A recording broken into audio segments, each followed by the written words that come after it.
दोस्तों, वियतनाम विश्व का एक छोटा सा देश है जिसने अमेरिका जैसे बड़े बलशाली देश को झुका दिया। लगभग 20 वर्षों तक चले युद्ध में अमेरिका पराजित हुआ।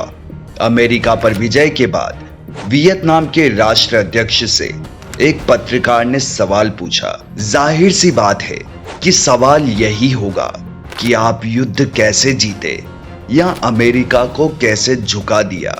पर उस प्रश्न का दिए गए उत्तर को सुनकर आप हैरान हो जाएंगे और आपका सीना भी गर्व से भर जाएगा। सभी देशों में सबसे शक्तिशाली देश अमेरिका को हराने के लिए मैंने एक महान व श्रेष्ठ भारतीय राजा का चरित्र पढ़ा और उस जीवनी से मिली प्रेरणा व युद्ध नीति का प्रयोग कर हमने सरलता से विजय प्राप्त की। आगे पत्रकार ने पूछा, कौन थे वे महान राजा? वियतनाम के राष्ट्राध्यक्ष ने खड़े होकर जवाब दिया, वो थे भारत के राजस्थान में मेवाड़ के महाराजा महाराणा प्रताप सिंह। महाराणा प्रताप का नाम लेते समय उनकी आंखों में एक वीरता भरी चमक थी। आगे उन्होंने कहा, अगर ऐसे राजा ने हमारे देश में जन्म लिया होता तो हमने सारे विश्व पर राज किया होता। कुछ वर्षों के बाद उस राष्ट्र अध्यक्ष की मृत्यु हो गई तो उनकी समाधि पर लिखवाया गया, ये महाराणा प्रताप के एक शिष्य की समाधि है। कालांतर में वियतनाम के विदेश मंत्री भारत के दौरे पर आए थे। पूर्व नियोजित कार्यक्रम अनुसार उन्हें पहले लाल किला व बाद में गांधी जी की समाधि दिखलाई गई।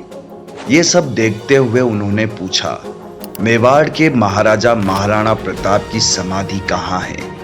तब भारत सरकार के अधिकारी चकित रह गए और उन्होंने वहां उदयपुर का उल्लेख किया। वियतनाम के विदेश मंत्री उदयपुर गए। वहां उन्होंने महाराणा प्रताप की समाधि के दर्शन किए। समाधि के दर्शन करने के बाद उन्होंने समाधि के पास की मिट्टी उठाई और उसे अपने बैग में भर लिया। इस पर पत्रकार ने मिट्टी रखने का कारण पूछा। उस विदेश मंत्री महोदय ने कहा, ये मिट्टी शूरवीरों की है। इस मिट्टी में एक महान राजा ने जन्म लिया। ये मिट्टी मैं अपने देश की मिट्टी में मिला लूंगा ताकि मेरे देश में भी ऐसे ही वीर पैदा हों। मेरा ये राजा केवल भारत का गर्व न होकर संपूर्ण विश्व का गर्व होना चाहिए।